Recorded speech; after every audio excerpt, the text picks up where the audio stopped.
Did you think we were going to talk about something else? Well, there's not much happening for Georgia. No. Well, Wait. there is the one thing. What's The number one player in all of college football recruiting has signed to play for Georgia. He plays the number one most important position. He plays the position that I was told Georgia can't ever land top recruits. He chose Georgia over other schools that quote-unquote develop quarterbacks and other coordinators and coaches that know what to do with quarterbacks, and Kirby doesn't know how to manage five-star talent. All of that is what we're going to talk about today on the Locked On Bulldogs podcast. You are Locked On Bulldogs, your daily podcast on the Georgia Bulldogs, part of the Locked On Podcast Network, your team every day.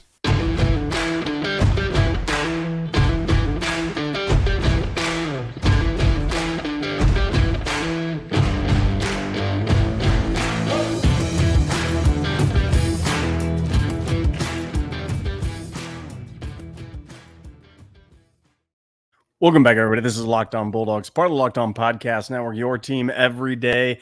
If you're over on the audio side, thank you so much. Get on YouTube. Let us know you're there. Subscribe. If you're on the YouTube side and you're watching our beautiful faces, get on over to the audio side.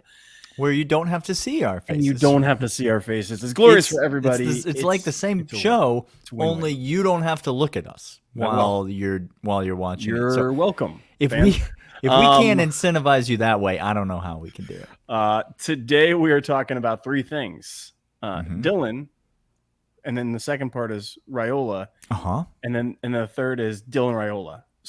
I thought really, the third thing was ha ha ha ha ha. You're sensing it's just the same thing.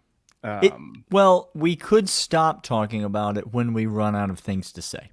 How about we agree to that? Yeah, I think that's a fair request, Daniel. It's fair.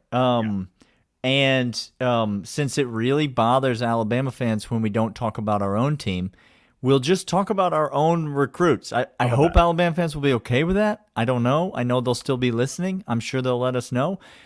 We did quite a bit of research on Dylan Raiola. I hope it's enough research for the Alabama fans out there, but I don't know. Maybe we will be told to go back and do more, which we could do. We can try to do that. If you did not hear by now, which of course you did, Dylan Raiola is a Georgia Bulldog. He's home. He is home. He's home. He's right where he needs to be, coming over from Phoenix, getting into Athens. Which, if that's not an upgrade right now, I can't just off the jump. Yikes. What's worse, Phoenix or Detroit? It just depends on what you hate more. Yeah, I hear that. And the answer is they're both worse. They're both worse. But Dylan Detroit Raiola is where Matthew Stafford was the quarterback for a long time, and Phoenix is where Dylan Raiola was the quarterback for the last 4 years, and Athens is where they both played their college football. One's Midwest, one's West, and number one overall pick is what they're both going to be in the that's NFL exactly right. draft.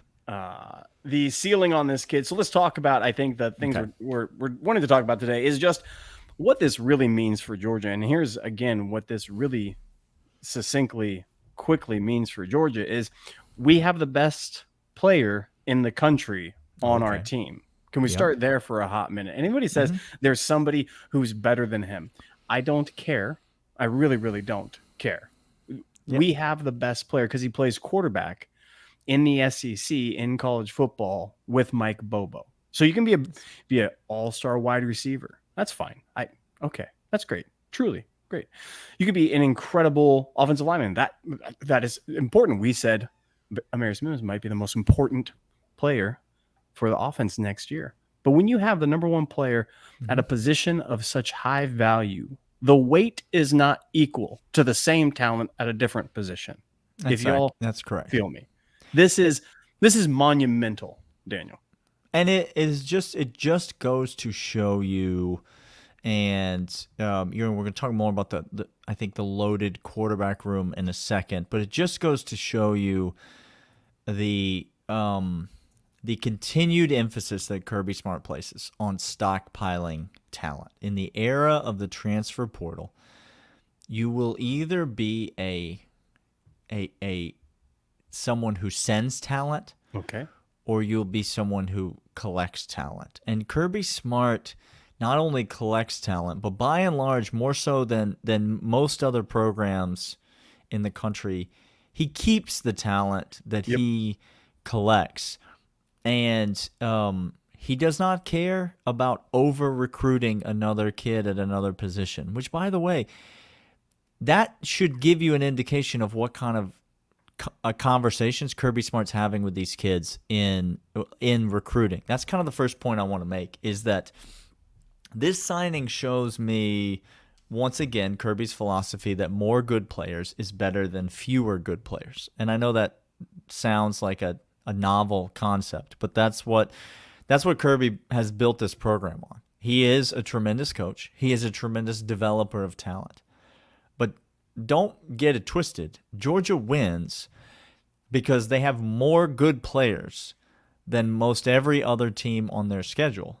The only team that Georgia's played in the last couple of years that's had more good players than it is the team we beat 2 years ago for the national championship, which was a team more talented than any in college football history, which failed to win a national championship in either of those 2 seasons. Georgia wins because they have great players across the board. And Kirby Smart's not only recruiting success, but his success at keeping players even after they are recruited over points you to Kirby's recruiting philosophy, which is that he's not promising these guys come to Georgia and be handed life on a silver platter. Come to Georgia and be given millions of dollars and be given starting jobs and be given everything that you've ever dreamed of. Kirby Smart is selling work at Georgia. He's selling competition. And every single one of these kids he recruits is a dog. And because they're a dog, they want to come in and compete. Do you think that Dylan Raiola is unaware of Gunnar Stockton's existence? No, he knows. Do you think that he is unaware that there are older 5-star quarterbacks just lining the walls, and that Kirby Smart is clearly the kind of coach that's going to play whoever he wants, not whoever was the most talented or lauded coming out of high school? No, he knows all these things. But he wants to come to Georgia because it is the pinnacle of competition in college football. And truly, it's the New York City of football. If you make it at Georgia, guess what happens? You get drafted by the Philadelphia Eagles, Clint. I don't make the rules. This is all that I know. I just explained to you how the rules work. There's if you oxygen, make it here, it goes into my nose, and then That's it correct. goes into my lungs. This is what happens when you come to Georgia. You're going to get recruited. You're going to be recruited at a high level with other high-level recruits. You're going to get developed and then sent off to do the thing that you love doing, which is play football and if you're not better than those other quarterbacks in the room, then you're not as good as you wanted to be. Like, that's Daniel. I think the point that you're trying to make. Maybe I get. Remember when we collectively. Thank you lost for not our mind. pinning it on us. No, it's on us. You're included. JT Daniels. I'm just going to say the name. Remember when we all lost our mind? Because we said, what else do we have? Okay, remember those days. All right. Dwan Mathis, Stetson Bennett, JT Daniels, thinking, what is happening? Fast forward. Look at the quarterback room. It is I'm talking about a wealth of riches and talent. And this is a generational type kid. Like, who knows what will happen? But this is a kid that has got the NFL written all over him already. Every single report that you read, I'm talking about non-Georgia beat writer. I'm talking about national recruiting guy. I'm talking Dan Orlowski over here. People who cover college football recruiting and have zero affiliation with the University of Georgia. Correct. Dylan Raiola universally believes to be better than Arch Manning. So, yes, did we miss out on Arch Manning? Yes, we did. Did we recruit him hard, and did we get beat out? Yes, we did. Are we going to be fine this year at quarterback? Yes, we are. And are we going to be fine moving forward at quarterback, Clint? This Answer is is definitively yes. Let me check back. definitively yes. We're going to come back after this and talk more Dylan Raiola news. But first, what was your bell about bird dogs? Bird dog. Oh, hold up. Welcome. I was talking about them the new last time when we were talking recruits before we talked yesterday's episode on the most irreplaceable defensive players. And I said I was wearing them bird dog shorts. And let me tell you something. Oh, you're wearing them. Goodness. I'm wearing them right now. I was just going to say, don't stand up. I didn't stand up. Don't you dare stand up. I'm not going to get, I'm not going to just be waving my midsection in front of the camera. But you are. Nope. Although we do want to push people to the audio side. So if you're watching on YouTube, I could get Bird some Dogs audio is a subscriptions. Fantastic feel of the comfort. They're a fantastic fit. If you happen to have a dad bod and maybe want a dad bod, go find that. Go search for that. Because if you have that, Bird Dog is going to be an excellent source for that dad bod. It is something that is comfortable. It is beyond athletic. It's beyond great to wear. They have longevity, great materials. And right now you can get a free Yeti Style tumbler at birddogs.com/lockedoncollege, promo code lockedoncollege, birddogs.com/lockedoncollege. Insane comfort from these shorts. I love them. Daniel loves them. We have them. We wear them all the time. birddogs.com/lockedoncollege. Clint, I monopolized our time talking about just waxing on about Kirby Smart and his recruiting prowess. But what does when this signing hits, what does it mean big picture for Georgia? What does it tell you? We know what the state of the program is. We do. We know who Kirby Smart is. We know where Georgia sits in the college football landscape pecking order. None of these things have changed. It's a top of the mountain that is college football. But what are your big takeaways when you see news like this come across the wire and that Georgia is beating out, Nebraska, who there's strong ties there, and then Ohio State beating out for this quarterback? What are you thinking? I'll just explain the narrative across the nation. Okay, tell me about the narrative. Well, Kirby is an excellent defensive coach. I think I've heard this narrative before from someone. Kirby is an excellent defensive coach. He does great at getting talented defensive players and developing and holding opposing teams to less than 13 points. I'm sorry, I fell asleep for a little bit. Okay, so that's narrative number one. That, of course, is true. Narrative number two, Lincoln Riley, USC, Ohio State, Day, Oregon, Dan Lanning, no shade there, Dan, we love you. But Oregon, the types of offensives that are out there, Alabama, high-flying offense. High-flying offense. 10 wins plus the Sugar Bowl. You can't take it away from Texas, high-flying Steve Sarkisian. And all of a sudden, little old defensive Kirby comes running along. And I said, well, all I can do is recruit defensive players and win 16, 13 games, right? Oh, no. See, he then gets the quarterback into it and he busts the entire narrative that everybody else is saying, this is your identity, Kirby. This is who you are. And this is who we are. We are the offensive guys in the system that everybody wants to come play for, except for the number one recruit in the entire nation now wants to go play for Kirby because Kirby has said, I know exactly what it is that I am to do in college football. I know how to do it. I've done it before. I will continue to do it. And then to score lots of points in bunches, in droves. Hi, TCU. How you doing? And not let off the gas pedal. This is, again, a clear indication from not just prognosticators and people looking at the program as is. This is now future casting recruits. Okay. These are now recruits who are putting at least 1 year.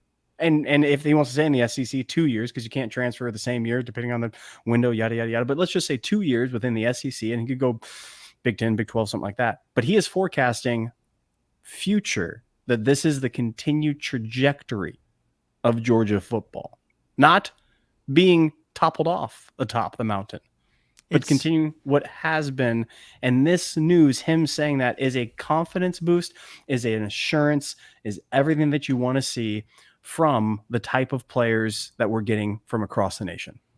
It's almost as if Dylan Raiola, instead of listening to the narrative. Okay, that's interesting. And this is an idea. This is something that not everyone has been willing to try yet. Should I take notes? Well, I'm not sure you should, but some should. Some should. It's almost as if Dylan Raiola over the last 4 years, instead of listening to narratives, has been, and I know this is wild, watching college football. That's the thing he's been doing. Because Georgia is not, I regret to inform people, has not been running a 3 yards in a cloud of dust offense for quite some time now. It's been a prolific, efficient, high-powered, high-point scoring, highly effective offense. We had Dawgs stats on here multiple times over the last few seasons talking about the most efficient offense in college football, meaning when Georgia runs a play, they succeed. They get the yards they're looking for on that play. I'm not sure if you've ever taken a pass-fail class like at college or something. They pass all the plays, like more than any other team So in again, college to give you football. context of that, if you design a play to get 5 yards and you happen to get 5.5, 6 yards on that play, you have achieved the goal of that play. You've done it, and Georgia does that over the last 2 seasons on a consistent basis. More than any team in all of college football. It's not your grandfather's Georgia offense. Please stop with that. Again, I regret to inform anyone. The offensive coordinator that we replaced our former offensive coordinator with is the most successful offensive coordinator in Georgia football history. Oh, that's interesting. He's the most prolific, most productive offensive coordinator in Georgia football history, and he's now back in the saddle with a Kirby Smart defense, with a roster loaded full of talent, the likes of which he has literally never seen in his entire coaching career. Let that again sink in. And now he's doing that at Georgia, and now the cupboard just seems to be stockpiling on itself. People lost their minds when Todd Monken went to the NFL. And this kid, kid that should care more than anyone else, said, okay, well, let's just check things out. Kirby Smart's still there? Okay. Cool. What's the new offensive system going to be like? Oh, it's going to be just like the old. It's going to be a seamless transition. It's the same system. Okay, cool. What's the talent like at wide receiver? How's that room doing? Is the wide receiver room getting better or worse? Is that room still okay? They got any talent at tight end coming through the pipeline there in Athens? How's the offensive line? Do they recruit any offensive linemen?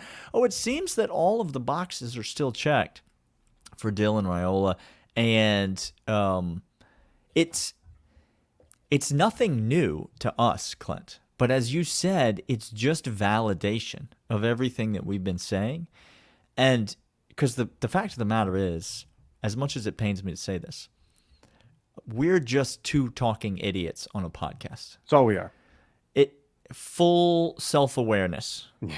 Okay? Now, What a is little Dylan Raiola? other people awareness for a second. You in the comments down there. Oh, no. You're just a talking idiot in the comment of a podcast. Two talking idiots. Also nothing. Some would say less than nothing if we're nothing. Guy on Twitter who asks me to do my fact-checking research. Also just a talking idiot. No offense, love you, mean it, but you're just a talking idiot. Dylan Raiola, however, is not just a talking idiot. It's validation of the things that we have been saying, the things that we feel and we believe.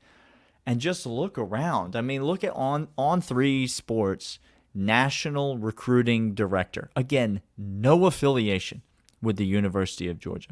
Nope, none. Comes out and says the rest of college football should be terrified that this has happened because Kirby Smart owns them and he's not going to quit. No. It's the thing we said on this podcast that makes him different as a recruiter than every other recruiter in college football.